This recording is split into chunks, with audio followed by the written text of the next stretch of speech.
여러분 반갑습니다. 오늘 방송을 시작하겠습니다. 예전에 어떤 구독자가 질문을 했는데 그 질문에 대한 답변을 해보고자 중간 사직이든 중간에 이제 회사를 그만두고 퇴직금을 받을 거 아닙니까, 그죠? 그리고 정년퇴직이든 퇴직금을 반드시 IRP 계좌, 개인 퇴직연금 계좌로 받아야 하는 이유. 아무튼 뭐 작년 4월인가 5월부터 이제 퇴직금을 일단 IRP 계좌로 받아야 돼요. IRP 계좌로 받아야 됩니다. 그리고 뭐 그걸 이제 뭐 일시 인출을 해가지고 뭐 퇴직소득세를 납부하든 연금으로 받든 그거는 이제 본인의 선택이겠지만 일단은 IRP 계좌를 받아야 돼요. 그런데 이제 IRP 계좌를 받더라도 이것을 그냥 일시 인출해가지고 뭐 개별 주식하고 싶다. IRP 계좌는 이제 운용이 불편하니까 30% 안전자산 투자해야 되잖아요. 그죠? 그래서 그냥 100% 개별 주식하고 싶다. 연금저축으로 옮기고 싶다. 퇴직소득세를 안 깎아줘도 되니까. 하지만 중간 사직이든 정년퇴직이든 퇴직금을 반드시 IRP 계좌로 받아야 하는 이유. 자, 미리 결론 내리면 여러분이 그 퇴직연금 계좌에 있는 그 퇴직금에 대해서는 전액 압류가 금지됩니다. 이게 무슨 말이냐면 여러분이 이제 뭐 빚을 져가지고 이 채권자한테 뭐 급여 절반은 압류할 수 있죠, 그죠? 그리고 빚 안 갚으면 뭐 부동산이나 여러분의 예금 통장 그런 거 압류해가지고 부동산 같은 경우에는 경매 신청하고 예금 통장은 압류해가지고 그 채권자가 바로 추심을 할 수 있습니다. 그죠?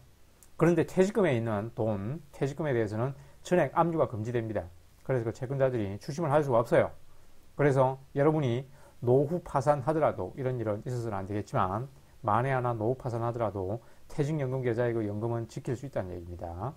그래서 퇴직금은 일시불로 받지 말고 반드시 IRP 계좌로 받고 연금을 개시하더라도 연금저축에 연금을 먼저 개시하고 연금저축에는 그 비과세 초과납입금이 있을 거 아니에요. 그죠? 그래서 비과세로 그런 거 먼저 개시하고 IRP 연금은 될 수 있으면 늦게 개시하는 것이 좋다. 자, 요 대부분 판례인데 이 판례가 이제 무슨 내용이냐면 쭉 읽어보시면 알겠지만 압류 명령의 효력, 압류가 무효다. 퇴직급여, 근로자 퇴직급여 보장법상에 있는 이 퇴직금 압류하면 무효다. 압류를 할 수 없어요. 그래서 회사에서는 전액을 다 여러분의 그 퇴직연금 계좌에 넣어줘야 됩니다. 이 적극이라는 얘기는 거절할 수 있다는 얘기입니다. 그리고 이 민사집행법에 보면 근로자 민사집행법에는 뭐 급여 절반 압류할 수 있다 그러거든요. 퇴직금도 절반 압류할 수 있다라고 하는데 이 근로자 퇴직급여 보장법이 민사집행법의 특별법이에요. 특별법. 그래서 특별법 우선 원칙에 따라 가지고 이것이 근로자 퇴직급여 보장법이 근태법이 먼저 적용됩니다. 우선 적용돼요. 그래서 전액에 관하여 압류가 금지되는지 여부 역시 적극이라고 했죠. 역시 전액 압류가 금지된다는 얘기다. 자, 이 판례를 왜 소개했냐면 이런 구독자 질문이 많은데 뭐 최근에 또 11년 다닌 직장을 이제 사직하고 이직하게 되었는데 퇴직금 금액을 받았더라고요. IRP 계좌로 받게 됐다. 그런데 이제 퇴직금 계좌에서는 IRP 계좌에서는 운용이 불편하니까 연금저축으로 옮기고 싶다. 또는 뭐 개별 주식하고 싶다. 이렇게 IRP 계좌로 받게 되면 퇴직소득세를 일단 원천 공제 안 하죠. 그리고 나중에 연금으로 받을 시 원래 퇴직소득세도 30% 깎아줍니다. 그죠? 근데 이런 거 받기 싫다. 그냥 일시인출하고 연금저축계좌에서 주식 100%로 운영하고 싶다. 또는 받은 퇴직금이 또 이런 질문도 많았어요. 받은 퇴직금이 뭐 별거 뭐 1,000만 원, 2천만 원 정도밖에 안 돼요. 그래서 이거 뭐 그냥 일반 계좌에서 개별 주식으로 운영하고 싶다 등등. 근데 이제 이 통계에서 볼 수 있듯이 퇴직자 대부분이 65.7%가 일시금으로 퇴직금을 수령하고 있어요. 그런데 1억 이상 고액 퇴직금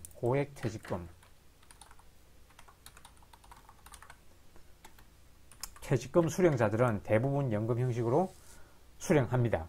자, 이 통계를 보시면 평균 수령액 1,600만 원 정도는 대개 일시금으로 한 번에 받고 그러다 뭐 주식하다가 날리겠죠. 그리고 1억 8천만 원 정도 되는 이런 사람들은 연금으로 수령해요. 이거 통계 보셨죠? 그래서 퇴직금이 이렇게 푼돈이다 보니까 뭐 1,000만 원, 2천만 원 정도밖에 안 되다 보니까 이렇게 일시금으로 수령하는데 그래도 IRP로 받으셔야 돼요. IRP로 받아야 IRP에서 그렇게 뭐 연 6%, 7% 정도로 운용하시고 나중에 이렇게 여러분이 만약 파산하더라도 거기서 형성된 자산 1, 2억 정도는 영원히 지킬 수 있다. 그런 얘기입니다. 그래서 일단 IRP 계좌로 받는 것이 좋다. 퇴직금은 인생만사 어떻게 될지 모르니 자산 운용에 관해서는 그 회계 원칙 중에 뭐 회계 원리 그런 공부해 보신 분들은 회계원칙 중에 보수주의 들어보셨을 거예요. 그죠? 그래서 이렇게 자산운용에 관해서는 될 수 있으면 이 회계원칙의 보수주의를 따르는 것이 좋다. 지출은 최대한 크게 잡고 수입은 최소한 작게 잡아라. 설레발 치지 마라. 그런 얘기입니다. 그래서 항상 최악의 상황을 가정하고 이 자금을 운용하라는 얘기입니다.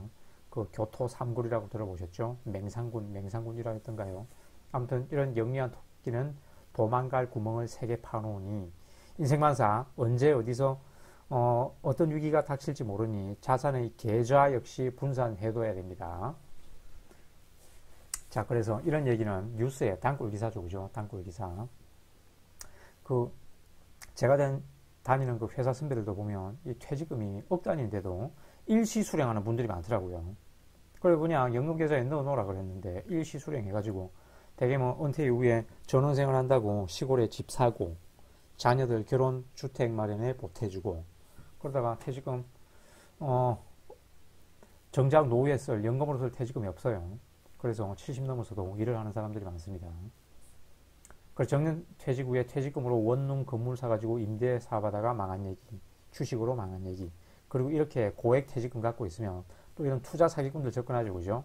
뭐 코인 거래소, 어떤 코인 상장하는데 이 거래소 투자해라. 그래가지고 망한 얘기. 단골 뉴스 기사다. 최근에도 이런 기사가 있었다. 연예인들이 관련되어 있더라. 아무튼 여러분에게 이렇게 계획을 가지고 있는 여러분에게 투자 소개해준다고 접근하는 사람들은 예수 그리스도 스가모니 시타르타라도 사기꾼이라고 생각하시면 됩니다. 아무튼 회사 다니며 이렇게 빚내어 주식하다가 말아먹으면 자 채권자는 아까 저 위에 민사집행법 보셨죠? 월급, 퇴직연금 이런 급여채권을 절반까지는 압류할 수 있거든요. 절반은 그래도 근로자 생활비로 쓰라 그러고 절반은 채권자가 압류할 수 있는데 이 민사집행법의 특별법으로 건태법 이 우선하니까 건태법 상에 있는 이 퇴직연금은 전액 압류가 금지됩니다. 전액 보호됩니다. 그래서 생활비로 여러분이 계속해서 이렇게 써도 채권자들은 그 돈은 건드릴 수 없습니다. 그래서 연금은 이렇게 인생 최후의 여러분의 그 생존 자금입니다. 그죠? 국가가 이렇게 막아주잖아요. 그죠? 못 빼앗아 가도록, 채권자도 못 빼앗아 가도록. 그래서 전쟁의 여신, 아테네 여신의 방패, 아이기스 방패 아시죠? 이 군함, 이지스함이 있어요. 이지스함이. 영어로 읽으면 이지스고, 그리스어로 읽으면 아이기스네요.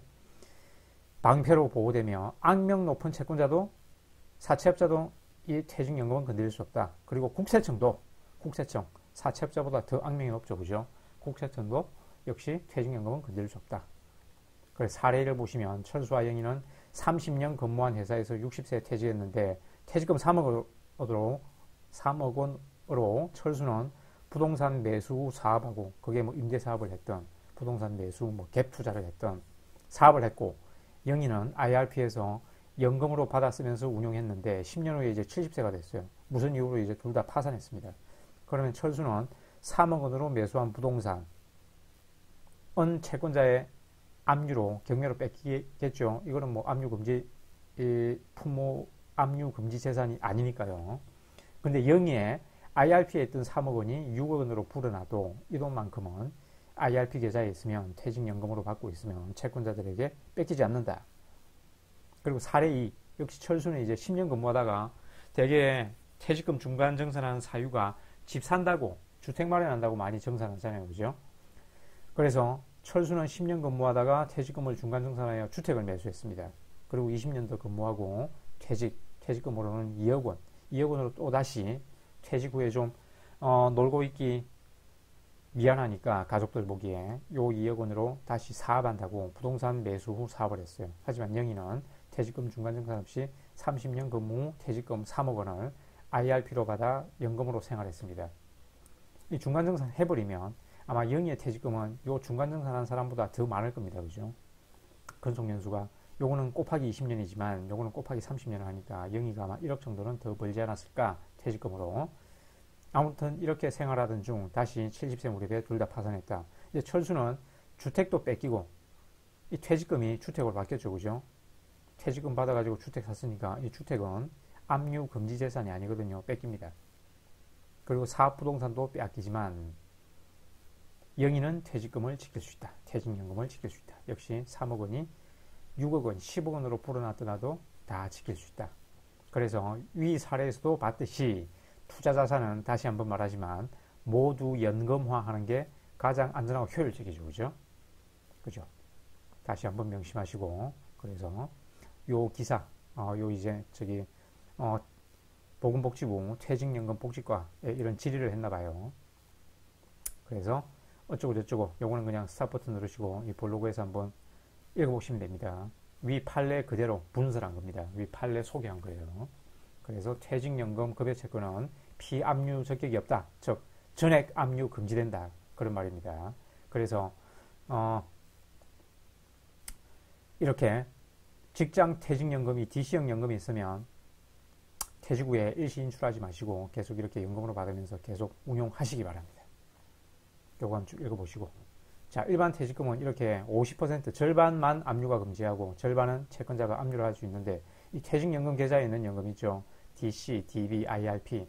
그러니까 여러분이 이런 직장 퇴직연금이 없는 그런 사업장이라면 이 IRP 계좌 하나 만들어 가지고 개인 퇴직연금도 하시고, 그리고 중간에 이제 사직하거나 정년퇴직하게 되면 IRP 계좌로 퇴직금을 받으셔야 돼요. 그래야 전액 압류가 금지되잖아요. 그죠? 일시불로 받게 되면 저렇게 절반은 압류할 수 있습니다. 이상 결론은 다시 한번 위에 언급했던 거 그대로입니다. 그죠? 그래서 퇴직금은 일시불로 받지 말고 IRP 계좌로 받자. 이상 오늘의 방송을 마치겠습니다. 시청해 주셔서 감사합니다.